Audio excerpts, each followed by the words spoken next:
Let's see.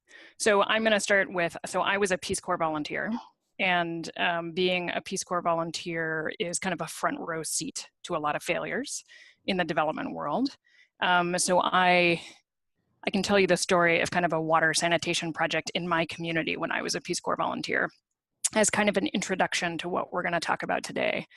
But I lived in this, in the very far northeastern part of El Salvador as a Peace Corps volunteer. It was a very hot and arid and relatively remote community in rural El Salvador. And the community's #1 priority was water. But before we could get any financing for a water system, all of the households needed to have latrines. And none of the households had latrines. So an organization helped us get some funds to purchase all of the materials and construct latrines. This was a big NGO there. But there were a couple of really funny things about that project and a good introduction to failure. And the biggest one was that all of the materials had to be delivered to the nearest road. We didn't have a road in the community, so the nearest road was about a mile away. And all of the materials came during rainy season. So one day, a humongous truckload of the bags of cement, every single bag of cement we were going to need to build 100 latrines, was delivered in the middle of rainy season. And the minute a bag of cement gets wet, it is unusable. It turns into a brick. So we hear of the delivery, and in rainy season in Central America, it rains very predictably. So at about 2 p.m. every day, it starts to rain. And we heard of the delivery at about 12:30 p.m. And we could see the sky was just like teeming with rain. And we knew we had to rescue this cement. But we didn't have any horses or donkeys in my community. We only had pigs. And so all of the community, men, women, children, pigs, are all mobilized up to the top, up over this really steep terrain to about a mile from the community, and start carrying these hundreds of bags of cement to the nearest roof, which is about a mile away. And these bags weigh about 50 pounds. So everybody is just scrambling to get these cement bags underneath a roof. And it turns out that it's at Nina Ana's house. And so we just fill her entire house with cement bags. And she is left without much of a living space. But we rescued the majority of the cement. And so the latrine project got to continue. We lost only about 10% of it. So that was a big fail in lots of ways. It was a little detail, how you transport materials, but it has a really big impact on the sort of end product, of what this organization was helping us to do. So I think that was my first witness of, a small detail kind of throwing a wrench into a big development project. And there were many failures after that and throughout my career, but that was a big meaningful one for me.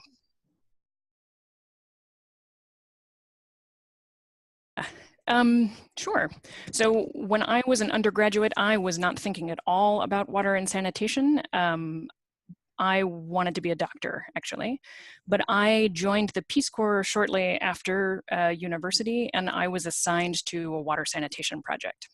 And when I got that assignment, I was like, water sanitation. And I was assigned to El Salvador, and I wanted to be assigned to somewhere in Africa. So I was like, oh, El Salvador. But I went, and I lived in this remote community in El Salvador up near the Honduran border. And my community really wanted water. So like I said, there was no road, no school, no latrines, no electricity in this community, but water was by far the biggest priority. And so I was assigned to work with the village council. And I talked about water every day for the next 2 years. So that's how I kind of got started in this field. And I think at some point, maybe after talking about something for 2 years, it becomes kind of a confluence of habit and passion to some degree. And so I left, that community being very interested in water issues and water allocation issues, as well as health and kind of the status of women in communities, because those were all things I talked a lot about. So I spent a couple more years in El Salvador, and then I went back to the States to get my master's degree in water policy. And I was specifically interested in how communities allocate water for different needs, both domestic and productive. and how communities themselves can share different sources. And then I started working for a couple of different organizations. So I've now worked with a few organizations in the water, sanitation, hygiene, and environmental fields, and have ended up at CARE, where I'm now the director of our water, sanitation, hygiene, and larger water program.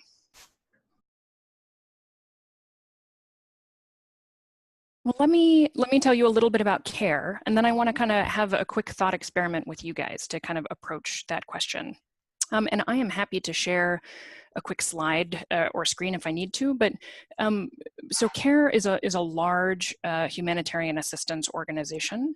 We're what's called a multi-sector organization, which means we do development projects across different sectors. And our sort of big sectoral buckets are four: humanitarian assistance, which is our emergency relief efforts. Wherever there's an emergency, we respond to crisis. Food and nutrition security and climate change resilience is all kind of lumped into a big bucket for us. Women's economic empowerment is our third, and sexual reproductive health and rights is our fourth. And underlying all of those is the idea that poverty is an injustice, and that in order to address that injustice, we need to empower women and girls. That overcoming gender injustice is, one of the first steps to fighting poverty. So everything we do at CARE has a focus on women and girls. We work in about 95 countries. We reach people at massive scale. So in 2018, 56 million people were involved in some way in our programs worldwide. And water kind of fits into all of those four buckets. So we're a cross-sectoral issue. We don't fit squarely in any one of them, but we're an underlying factor in all of them. So we work with all of those kind of pillar teams in water, sanitation, and environmental work, kind of water for agriculture and water for resilience. So that's a bit about CARE. Our web address is care.org, care.org. So you guys are welcome to look up more materials there. And then just kind of fun fact for you guys, CARE, actually the origin of the word care package, which I'm sure you guys know, actually comes from our organization. So the acronym is now the Cooperative Assistance for Relief Everywhere.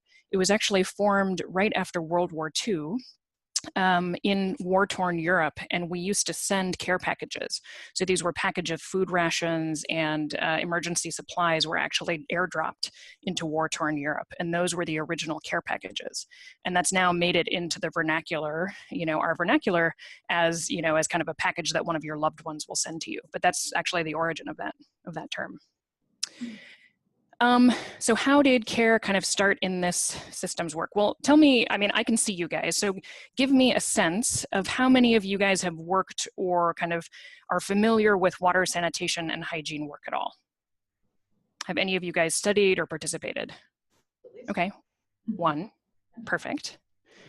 Well, I am guessing that all of you have water in your homes coming out of a tap and 24 hours a day. Is that a good guess? Perfect. Nobody in the room is like, no, that doesn't fit me. Okay. So help me think through, what are the elements that need to be in place in order for you to have water services 24 hours a day? So what are the things, within that larger system that need to be in place in order for that water to hit you? What are just a couple? Electricity, yeah. Especially in any place where that water needs to be pumped, right? So electricity is a good one. What else? A treatment plant. Okay, yeah, so water quality is what you're getting at, right? So we need to have some way to make sure that that water is of sufficient quality before we distribute it to houses. Okay, what else? We need functioning pipes to get the water to. Totally. So we need some sort of infrastructure that is the pipes and the pumps that get that water to your house. And kind of beyond that, it has to be appropriate for geography. So, what that looks like in a flat area versus a hilly area is maybe a little bit different. But yeah, so we need the infrastructure that actually carries the water to your homes. What else? What are other things? Infrastructure maintenance over Yeah, that's a great one.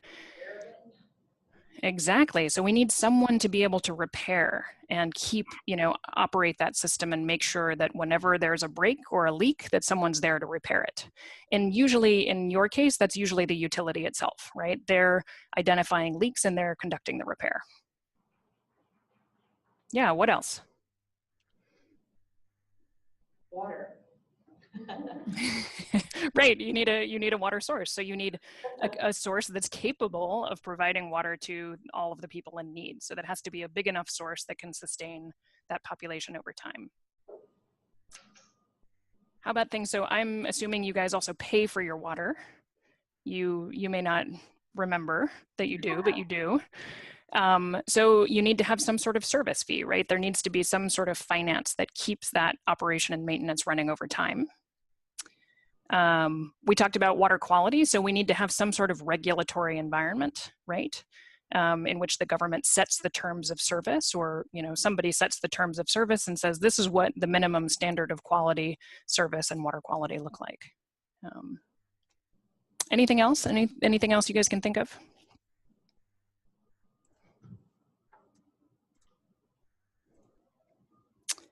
So that's, those are the majority of them, to be honest. So these are all the kinds of things you need. You need a sort of a capable water source. You need infrastructure that's appropriate to geography. You need technicians and plumbers or some sort of utility that will conduct repair and hopefully also maintain that system over time. You need, water users to be able to provide some sort of finance to ensure that that system keeps operating over time. And you need some sort of, you need to ensure that there's water quality, and you need some sort of regulatory agent that's making sure that the terms of service, that whoever is providing that service is treating you fairly and is delivering you, water that's of quality. And in the case of Atlanta, in the case of most of the US, your water is actually subsidized. So the government actually pays a generous portion towards your water bill. And that's not always the case in other countries. But if that's the larger system that, allows you guys to have water 24 hours a day, that's the same larger system that needs to be in place in order for people to get services in the countries in which care works. So whether that's Kenya or Malawi or Madagascar, the vast majority of those system elements need to be in place in order for communities to have a reliable and sustainable service. So what CARE does is we work to strengthen all of the elements of that larger system. All of those elements we just talked about. When we do a water project, or what you might consider a water project, we're working at all of those different points of the system to strengthen those. But let me tell you, that wasn't always necessarily the case. So as Susan alluded to, when CARE and other organizations first started working in water, that sort of systems approach wasn't necessarily the case. So early on, when CARE started doing water work, we installed the infrastructure, and we assumed that all of the rest of those elements would fall into place. And so we concentrated mostly on paying for and installing that infrastructure.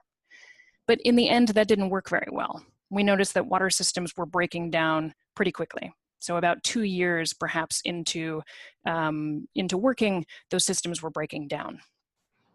So we said, those other elements of the system need to be strengthened, but we're going to help the community to play all of those roles. So we would then help build the infrastructure, and then we would train the community to play that finance, that technical role, the governance role, and the regulatory role to some degree. So what that looked like is we would have water committees who were in charge of running that infrastructure, collecting a fee, identifying repair, conducting that repair, making sure that they could do that repair themselves, sourcing the supply or the spare parts, fixing the water system, and then also governing that water system on a day-to-day basis. And it turns out that that didn't work all that well either, and still doesn't work all that well, because you're depending on the community to play too many parts of the roles in that system. And so over time, we recognized that we needed to work with, much more robustly with the government and much more robustly with a wider set of stakeholders within that system to strengthen it. So what we've done for the past many years now is work much more robustly with both national and local governments. So the national government will play, a financing and regulatory role, and we have to support the national government to budget, appropriately and to regulate appropriately. We work with local governments to make sure that they're allocating sufficient budget to local infrastructure, that they're able to plan services in their district over time, and then monitor those services to make sure that they're actually happening. We work with communities themselves to kind of co-design the infrastructure, but also kind of the placement and the type of service they want. So, rather than putting infrastructure in some place where nobody wants to go or having a service that nobody wants, we try to work with the community to define the service that they need. And then we help to co-finance that infrastructure, usually with local government and with a community contribution as well. And the community will often play a role of, sometimes they manage the service over time. They'll actually collect user fees from their own community. But often and more, I would say increasingly, we work with private sector enterprises that work as kind of a utility. So essentially the private sector will come and operate infrastructure over time and will be held accountable by the community itself, who are the users. The users will pay a fee for that service, and by the local government, who acts as the local regulator. So sort of more and more, we work with all different components of that system. And so just to give you an example, we have a large program in Madagascar that will build over 5 years. We're going to help see the construction of around 80 to 100 different water systems, impacting more than 1,000. So it's about 1,500 communities across Madagascar. And that'll provide services for about 300,000 people, water access in their homes for about 300,000 people, as well as quite a bit of sanitation work. So helping 1,500 communities to reduce open defecation and have greater access to latrines. And on the one hand, we're working with the national government in Madagascar to make sure they budget appropriately. We're working with local governments to make sure that they can contract with these private sector enterprises and oversee those contracts, as well as hold private sector enterprises to account. And we're working with these private sector enterprises to strengthen their capacity so that they can run a small utility on a service, a pay-for-service model. So they get a small profit for maintaining that infrastructure over 10 to 20 years and scaling those services. And we support that private sector to sort of strengthen their business skills, strengthen their relationships with local governments and communities. So that's the kind of work that we're doing. And there are many other components of that program, but that's kind of the simplified version. So I'll leave it there for now, and Susan, open it up to you guys for more questions.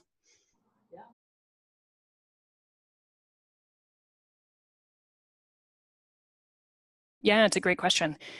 Yes, so the size of the community is really important. It's also about the density of population. So not only the raw numbers of kind of who fits within the community, but how far apart those houses are. And as you can imagine, the further apart the houses, the more infrastructure it requires to get a pipe to your home. And so if you're thinking about a service in which everybody can turn a tap on in their home, it becomes much more expensive if the population is relatively dispersed. And it's cheaper if the population is more urban.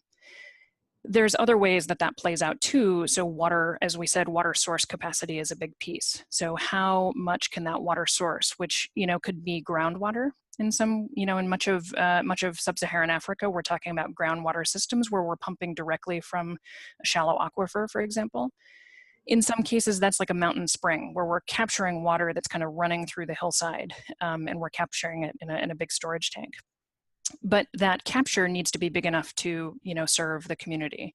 So if you have 1,500 users, but you only have a source that can serve 400 of them, then everybody is going to run out of water, right? So you do an initial capacity assessment where you, understand both the size of the source and the size of the infrastructure. And then, the cost of that infrastructure is, greatly dependent on how many households are being served there as well. So those are all big considerations. And just to say that when the national, when local governments do that planning, so if the local government has, 50 villages, for example, that it wants to ensure has water services, then as the local government sits down to do plans about and says, you know, by 2025, we want all 50 of our districts and every household and clinic and school within to access water services, then how much money do we have to budget? And, you know, what is our priority? Where do we have to start, in a sense? And so as the local government looks at their larger population, they'll decide how to, you know, serve, what are the types of infrastructure and the types of services that'll serve those communities. But, you know, it's often a really really big challenge to reach the most rural and dispersed. So local governments are going to start often where there's high population density. And then what happens is those communities that are most rural are often the ones that are most marginalized or the last to receive services. So figuring out how you reach those communities cost effectively is a challenge.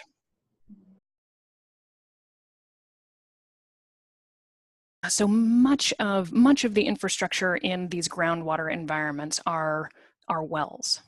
And so in some cases, those wells, the water is actually pumped up into a big storage tank, and then it's kind of fed either through gravity or electricity to homes or to a public station where you know, people can come and get water. But actually, the vast majority of those systems are much smaller, and there's like a hand pump on a well. So you guys have probably seen pictures of that, where there's a well that taps directly into a groundwater source, and then people come to the well to actually pump the water themselves. In the case, and so it is somewhat analogous to the US, where households, there's about 10% of households in the US that are on their own sort of private system, their own private well. And they actually have to do that and build that infrastructure themselves. It's in some ways the case in communities as well. So they, you know, many communities will oversee their own hand pumps and repair their own hand pumps, for example, but the service will actually just be a hand pump within the community. The challenge with that there's multiple challenges, one of which is that often that infrastructure is not readily available. So there's no like Home Depot, you know, that a rural community in Ghana can go and get a spare part if some part of that pump breaks. So a big, you know, question for those rural communities is what happens when stuff breaks? Where do they get that spare part? And how do they pay for it? And then who fixes it? So working out the details of those when there are hand pumps that are installed is a bigger part of that kind of governance and that larger system, even around a small system like a hand pump. And a hand pump generally serves about 500 people.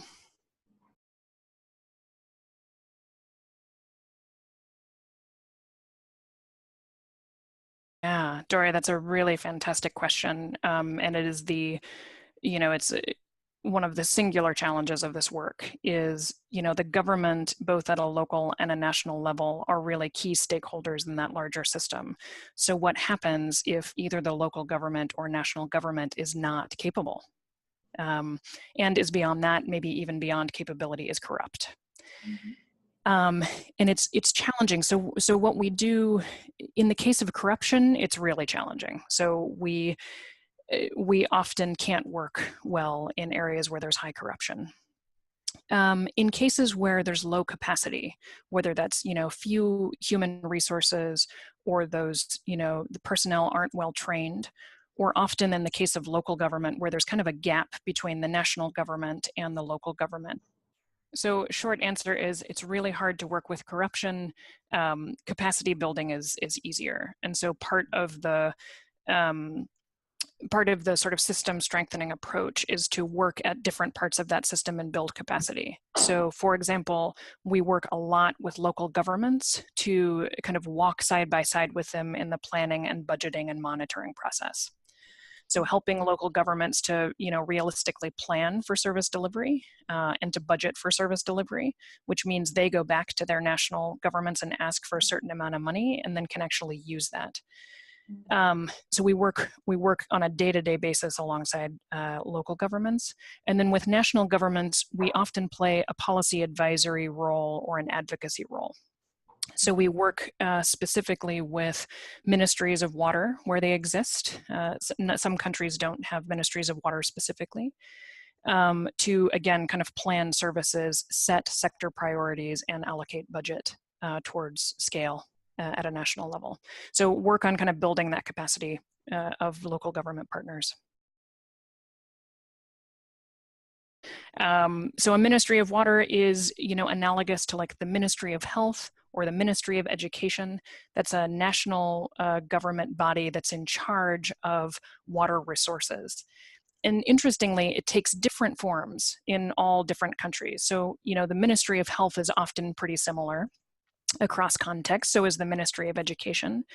But the Ministry of Water often deals with water resources management issues, recognizing water sources, protecting water sources, but then often also on use of water for different outcomes. So water for agriculture and regulating water for agriculture, but also responsible for scaling services for domestic water use.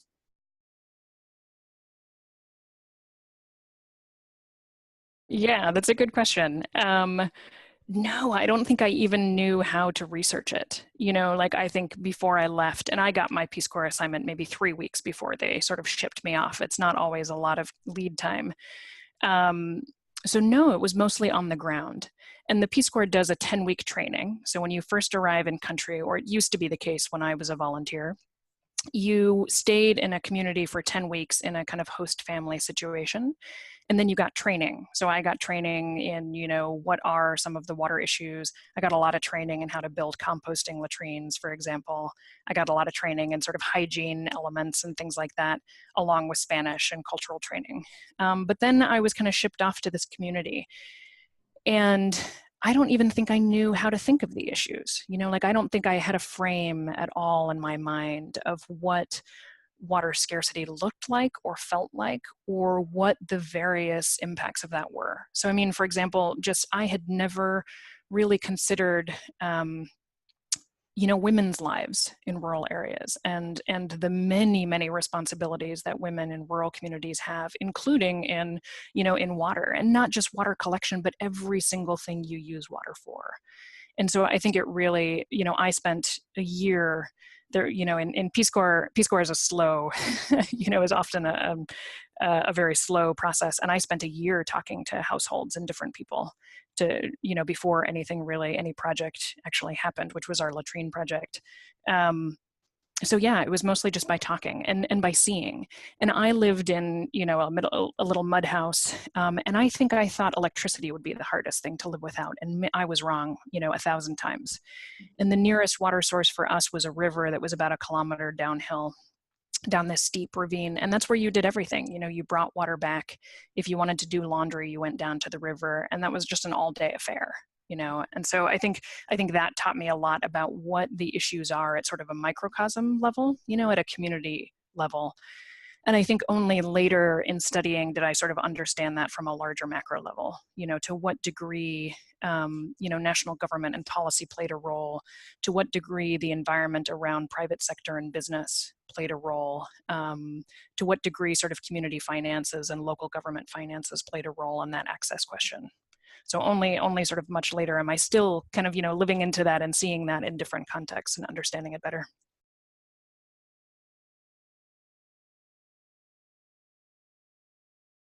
I think I would ask yourself, so and this is, not unique to water and sanitation. I think, this is unique to every sort of development challenge, but even let's say if you want to start a small business or you have a product idea, for example, that you want to start, I think you start by asking yourself, what are all of the realms that touch this?